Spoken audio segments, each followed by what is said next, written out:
Bonjour et bienvenue. Je suis ravie de t'accueillir sur Exploration Soft Skills. Je suis Morgane Hansperger. Je suis une entrepreneuse créative depuis 2020. Je vais recevoir ici des invités inspirants qui tous les 15 jours vont partager leur histoire. Toi, je t'invite à faire comme mes invités, un petit pas vers de nouvelles habitudes pour un grand pas qui va développer tes soft skills. Très bonne écoute! Bonjour, je suis ultra excitée de vous raconter comment s'est passé mon portage de flamme le 7 juin 2024 à Plougastel d'Aoulas. Alors, dans l'épisode précédent, je vous ai expliqué comment j'ai candidaté, qu'est-ce qui s'est passé pour moi, comment j'ai été sélectionnée. Et là, cet épisode, j'ai envie de vous raconter comment ça s'est passé le jour J. Alors déjà, il faut savoir que le portage de flamme à Plougastel était à 11h56 et que les porteurs de flamme, nous étions convoqués à 9h45 à l'espace Avelvor. Donc, histoire d'être sûr d'être à l'heure, on est parti un petit peu avant 9h. Avant ça, on a fait des photos avec les enfants devant le drapeau olympique que j'avais acheté. Et je suis partie avec mon papa, qui était mon chauffeur pour cette affaire. Mon conjoint et les enfants nous ont rejoints plus tard dans la matinée, directement à l'endroit où j'allais porter la flamme. Donc j'avais une adresse plus ou moins fiable de là où j'étais. Et du coup, ils m'ont retrouvée là-bas. Mon papa m'a donc déposée à la Velvor. On avait un petit parking spécial pour les porteurs de flammes, donc c'était hyper facile, ça a vraiment été très très simple pour nous d'accéder au site, surtout à 3 heures avant l'événement. Et donc je me suis rendue à la Velvor. Là j'ai rencontré immédiatement d'autres porteurs de flammes qui, comme moi, étaient déjà arrivés sur place. On a très très très rapidement en fait été à un petit guichet où on nous a checké nos convocations et nos cartes d'identité et on nous a donné notre tenue, donc qu'on avait dès le début en fait fait nos mesures dès la première fois en fait, dès le premier mail où on savait qu'on avait été sélectionné. Dans mon cas, on m'avait demandé mes mensurations par rapport à tout un protocole de mesures et effectivement c'était au top, c'est-à-dire que tout l'événement qu'on m'a donné était pile poil bien pour moi, donc c'était vraiment hyper facile. Ensuite on nous a mis notre étiquette. Voilà, moi j'avais le numéro E37, ce numéro était mon numéro d'identification, ce numéro était aussi le numéro où j'allais récupérer la flamme pour l'emmener vers E38, et ce numéro-là était hyper important car en fait il servait à tous les gens qui étaient sur le parcours pour savoir qui on était. C'est-à-dire que rien qu'en regardant notre étiquette, eux, ils devaient avoir un conducteur ou quelque chose, mais en tout cas, tout le monde nous appelait par notre prénom et tout le monde savait qu'on était porteur de flamme et tout ça grâce à cette étiquette. Et du coup, les speakers pouvaient parler de nous, j'imagine, grâce à la lettre de candidature qu'on avait faite, ou en tout cas, ils savaient exactement qui on était et qu'on allait porter la flamme à tel endroit. Donc c'était hyper important de toujours avoir notre étiquette sur nous. Du coup, on a eu un petit briefing. Là déjà, c'était vraiment génial parce qu'on nous a expliqué qu'on avait été choisi. C'est-à-dire que aucun porteur de flamme qui était là ce jour-là, et globalement aucun porteur de flamme, n'était là par hasard. C'est-à-dire que c'était pas des tirages au sort, c'était pas du favoritisme ou quoi que ce soit, c'était vraiment chaque candidature, que ce soit par les partenaires ou par la fédération finalement, c'était des candidatures qui avaient été choisies pour des raisons qui étaient soit un engagement dans le domaine sportif, donc ça c'est vraiment le premier critère que je vous ai expliqué aussi la dernière fois. Le deuxième, c'était tout ce qui était enclin avec les territoires, l'engagement territorial, l'attachement à une terre. Et le troisième, c'était tout ce qui était en lien avec la solidarité et le partage. Et donc, pour être porteur de flamme, il fallait au moins un de ces 3 critères. Voilà, moi j'ai la sensation que j'en ai 2 de ces critères. Et bien évidemment, celui que j'ai pas tellement, c'est le sport, mais la flamme a été pour moi l'occasion justement de m'entraîner, de courir, de de sentir un petit peu ce que c'était que faire du sport et l'énergie du sport. Et ça, c'était franchement génial. Donc on a eu notre petit briefing. À ce moment-là, on nous a aussi proposé de faire des photos avec un fond, avec les partenaires et avec une torche éteinte. Donc ça nous a aussi permis de sous-peser la torche. On a été finalement tous assez surpris qu'elle soit pas si lourde. Moi je m'étais entraînée avec ma bouteille d'eau d'1,5 kg et c'est vachement mieux réparti qu'une bouteille d'eau, une torche olympique, parce que moi ça me paraissait beaucoup moins lourd que ma bouteille d'eau et pourtant on était sur du 1,2 kg. Donc franchement beaucoup plus sereine. On nous a aussi donné les consignes de sécurité et les consignes de visibilité, parce que quand on circule avec la flamme, il y a autour de nous des gens qui sont les veilleurs de flamme, qui courent ou marchent à côté de la flamme en permanence et qui vont du coup être sur les côtés pour éviter qu'il y ait des gens qui viennent sur la route et qui éventuellement puissent s'approcher trop proche de nous et de la flamme. Donc c'est vraiment eux qui sont là pour notre sécurité de proximité. Et du coup, il fallait impérativement porter la torche très haut pour qu'un maximum de gens sur les trottoirs et dans les allées puissent voir la torche, parce que le but c'était quand même que ces gens qui étaient là voient la flamme, et également pour des raisons de sécurité, car plus la torche était haute, moins on avait de risques que éventuellement elle puisse nous brûler les cheveux ou quoi, ou qu'est-ce. Mais franchement on l'a porté très loin et à aucun moment j'ai eu peur pour ma grosse tignasse. Moi en tout cas j'étais complètement sereine par rapport à mes cheveux. On nous a aussi expliqué où est-ce que c'était froid, où est-ce que c'était chaud, où est-ce que ça allait devenir chaud. On nous a aussi remontré, car moi je l'avais déjà bien intégré, la chorégraphie du torche kiss. Alors le torche kiss, en fait, c'est quand la flamme arrive au premier torcheur et va venir toucher le bout de la torche de celui qui a la torche éteinte, et donc ils vont s'embrasser et s'embraser, et du coup la torche de l'un va allumer la torche de l'autre.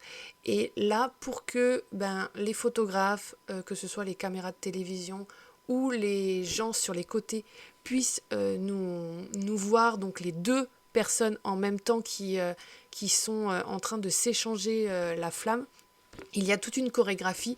Donc on nous l'a expliqué, mais sur place il y avait tout le temps quelqu'un pour nous appeler par notre prénom en disant voilà, Morgane, décale-toi vers la gauche, Greg, fais ci, fais comme ça, fais comme ça. Enfin, on avait tout le temps quelqu'un qui nous parlait pour nous rassurer, pour nous encourager. C'était hyper bien entouré, franchement, c'était hyper serein.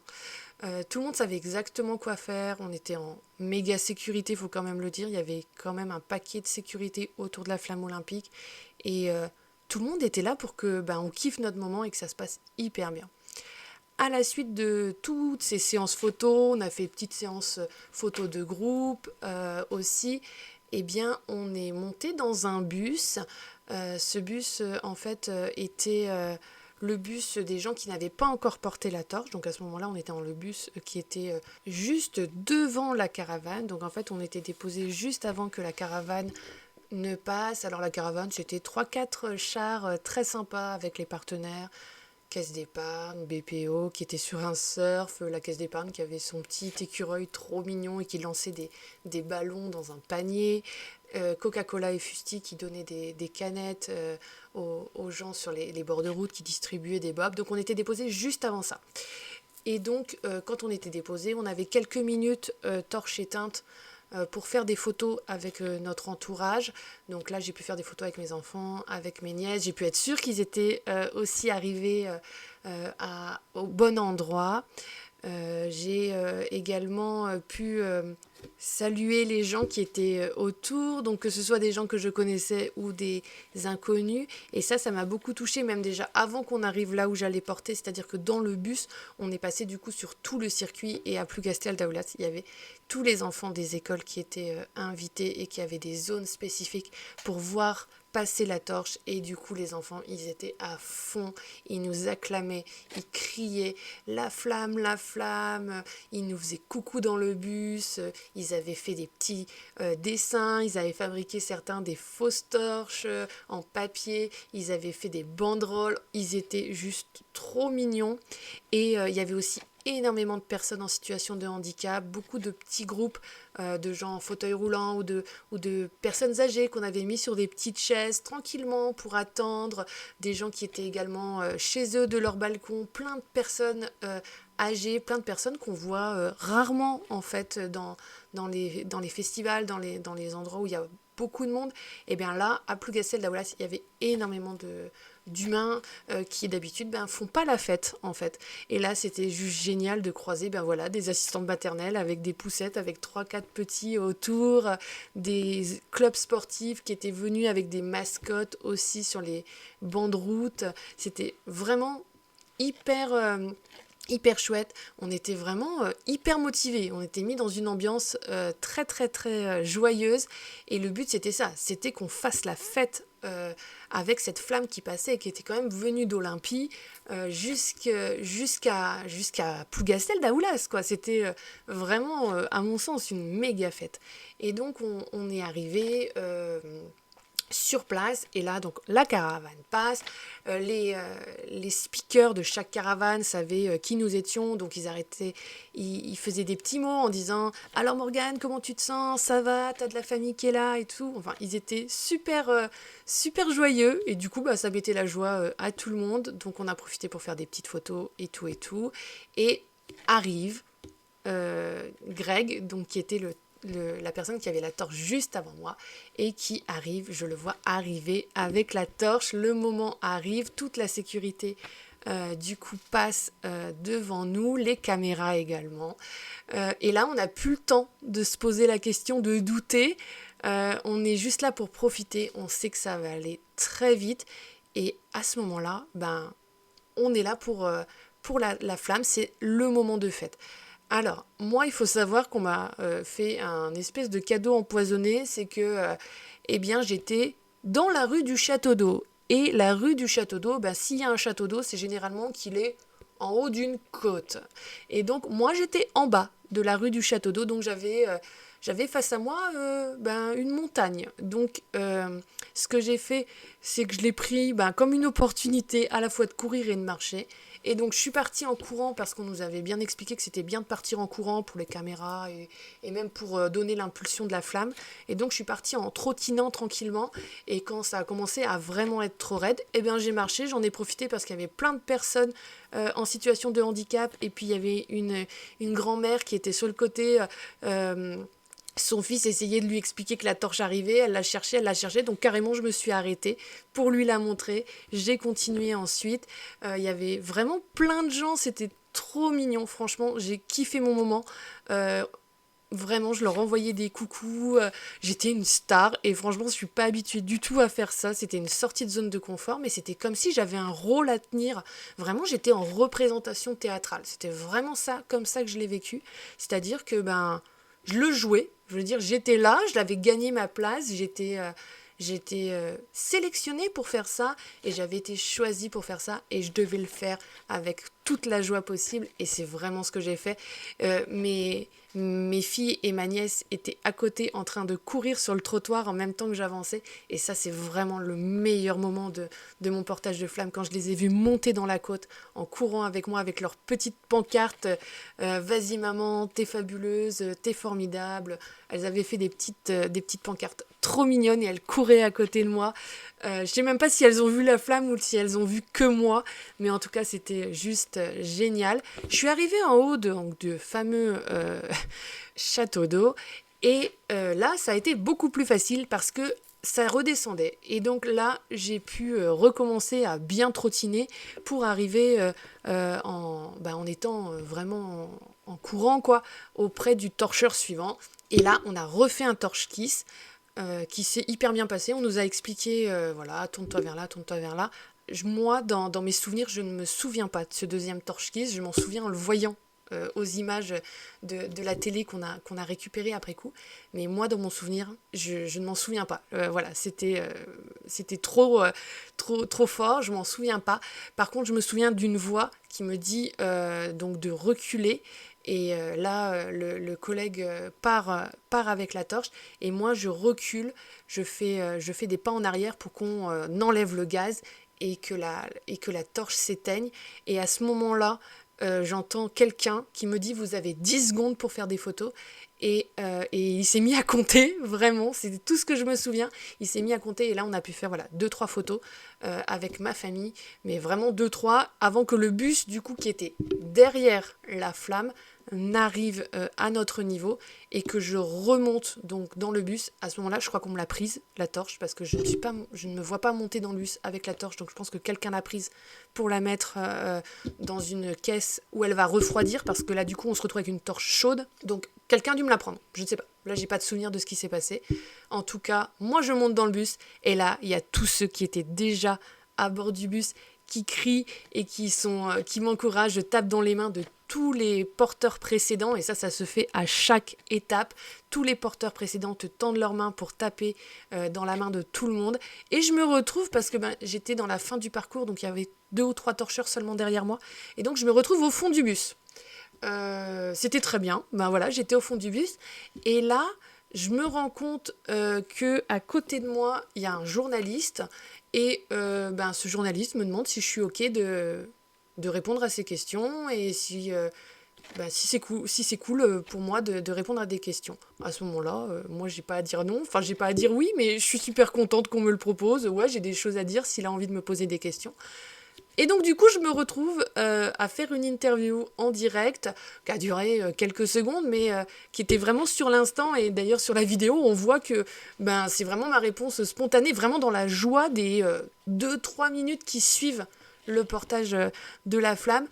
J'étais super en joie de toute cette ferveur que j'avais reçue lors de mon portage de torche, et puis la fierté de l'avoir concrétisé, ce projet qui quand même était là depuis le mois d'octobre 2023, donc ça faisait quand même un moment qu'on était dessus, et là je l'avais fait, voilà. Pas complètement réalisé que c'était fait, mais je l'avais fait.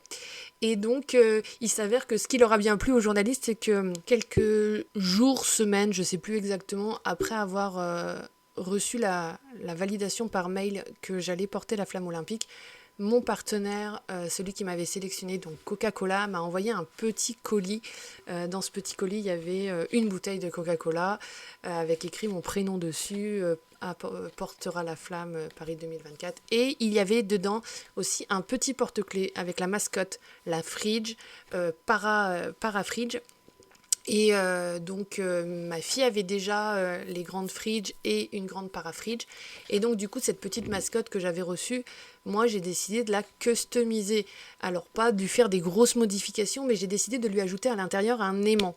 Et cet aimant accroché à un deuxième aimant, je voulais faire un petit peu comme ce que font certaines petites peluches à Disneyland Paris. C'est assez rigolo. Ils ont des petites peluches qu'on peut mettre sur les épaules ou sur la casquette ou sur le sac à dos, mais en fait ça tient avec des aimants et pas avec des épingles à nourrice ou des choses type pins. C'était vraiment aimanté.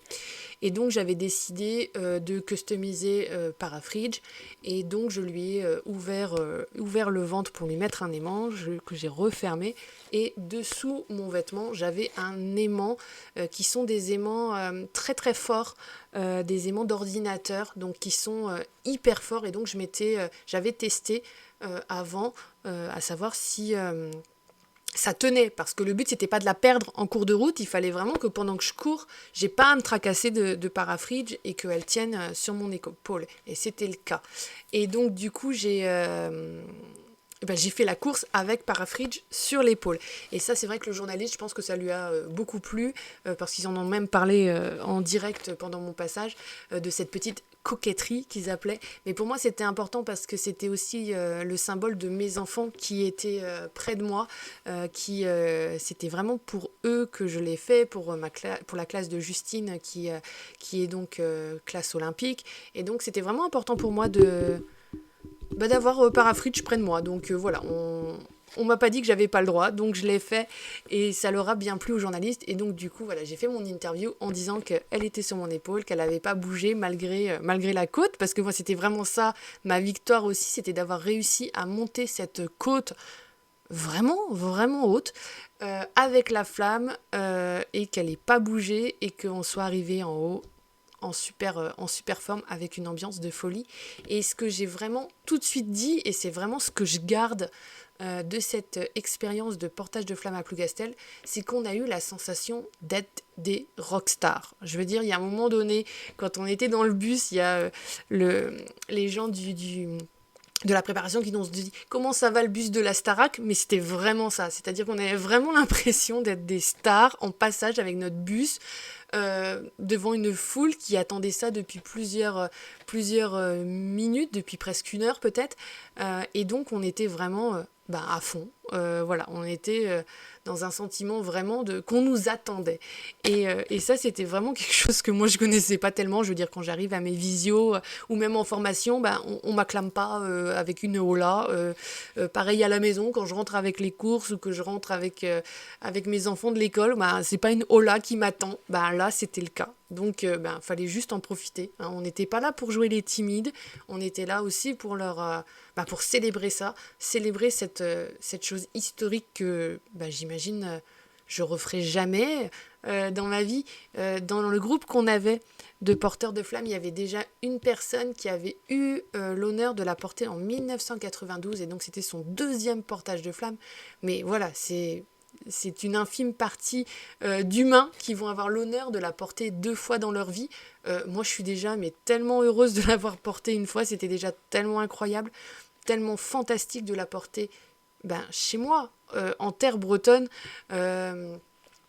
vraiment au bout du pont de Plougastel, qui est vraiment l'endroit qu'on aime le plus aller avec ma famille, qui est cette jointure entre Brest et Plougastel, qui est vraiment un coin qu'on aime beaucoup. Et donc du coup, moi je suis absolument ravie de cette aventure. Je voulais quand même vous raconter l'après, c'est-à-dire qu'ensuite on est rentré avec notre bus à la Velvore où on avait nos affaires. On a fait un petit débriefing qui n'était pas bien long, mais qui était un tour de groupe de notre mot, de ce qu'on gardait de cette aventure-là. Et on nous a remis un petit coffret à chacun contenant le centre de torche, qui est en fait la pièce qui va de la partie basse à la partie haute de la torche, qui est un petit anneau avec de l'or dessus, qui a été gravé et qui dit que cette personne a porté la flamme à Paris 2024, et qui est numéroté, qui a été fait en 10 000 exemplaires, comme les 10 000 porteurs de flammes. Et donc du coup, on est reparti avec notre souvenir de la flamme. Petite photo de groupe, petite création de groupe WhatsApp pour pouvoir s'échanger les photos, parce que bien sûr on était sur les photos, mais on n'avait pas nos téléphones portables avec nous, on n'avait pas de possibilité de faire des photos, et puis il y en avait qui étaient là, qui avaient fait des photos, et d'autres qui avaient fait des films, des choses comme ça. Donc voilà, on a créé notre petit groupe pour pouvoir s'échanger ça, les articles de presse et tout ça qui allait paraître après, garder le contact. Et donc voilà, après chacun est parti un peu chez lui, on est quand même passé rapidement remercier et applaudir les personnes qui étaient autour de nous, que ce soit les veilleurs de flammes, que ce soit les gens de la caravane, que ce soit les services de sécurité, la gendarmerie. Voilà, on est allé applaudir tous ces gens-là, et vraiment ils étaient très très nombreux autour de nous. Voilà, ils étaient en train de manger, on est allé tous les applaudir, et vraiment c'était extrêmement important pour nous, et pour moi particulièrement, de les remercier d'avoir été là, d'avoir veillé à notre sécurité, à la sécurité aussi de la flamme. Voilà, petite dernière photo, et puis après j'ai récupéré mon chauffeur préféré, mon papa, mes enfants, mes nièces. On a fait des petites photos du coup à la sortie, et puis on est rentré chez nous. Mais là, il était 14h, et la flamme, elle repassait à Brest. Et donc, du coup, j'ai eu l'envie d'aller la revoir. Donc, dans mon quartier, parce qu'elle passait vraiment pas loin de chez moi, j'y suis retournée. Mais cette fois-ci, en tant que spectateur, sur le bord de route, mais j'avais gardé ma tenue, parce que c'était quand même un symbole fort de cette journée. Et du coup, eh bien, je suis allée sur le bord de route. Et là, effectivement, ça n'a pas loupé.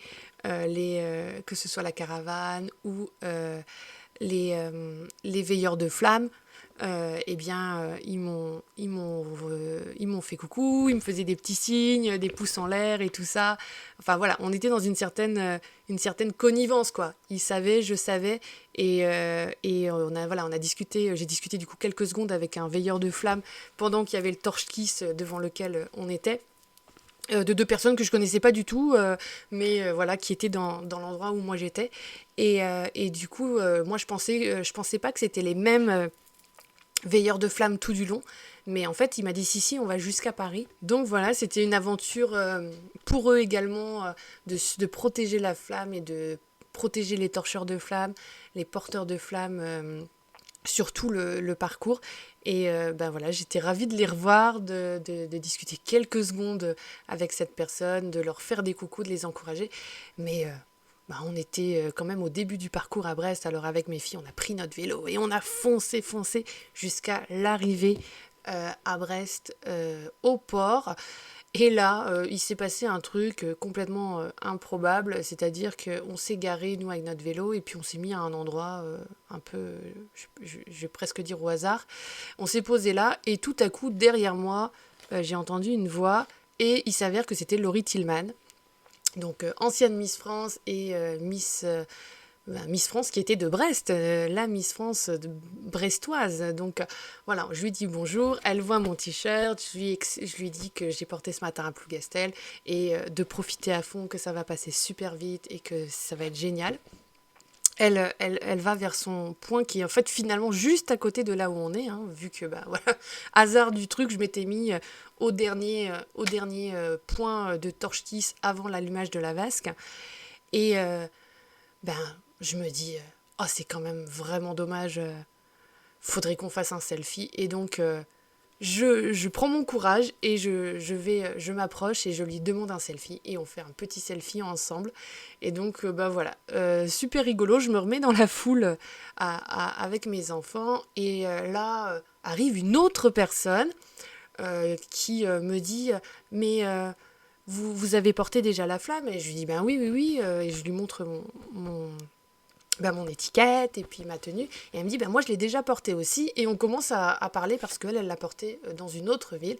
Et pareil, on se fait un petit selfie parce que je pense que ces gens qui ont porté la flamme, même si on ne se connaît pas, il y a un lien entre nous. On a vécu une aventure qui nous lie quelque part.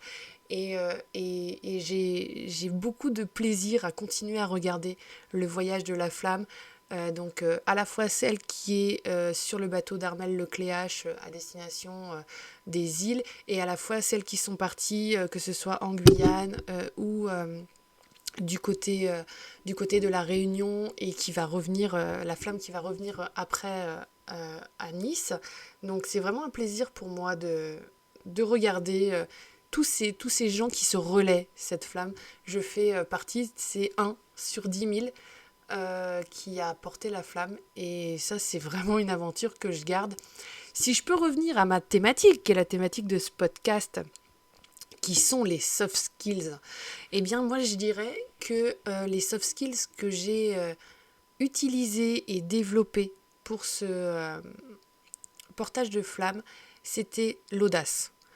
Premièrement, c'était l'audace parce que j'ai osé sortir de ma zone de confort pour candidater et après assumer, c'est-à-dire que c'était pas tout d'avoir candidaté, après il fallait aller jusqu'au bout et faire ça avec joie. Donc ça c'était vraiment aussi hyper important pour moi de le faire dans la joie et dans la gratitude et dans le partage, dans la solidarité, c'était hyper important pour moi. Ensuite, la soft skills qui a été utile et que j'ai développé sur cette histoire de flamme, eh bien, c'était l'optimisme. Parce que il y a quand même des milliers et des milliers de gens qui ont posé leur candidature et eh bien, il fallait garder l'optimisme que on va être sélectionné, l'optimisme que ça va bien se passer, l'optimisme que la météo va être bonne également.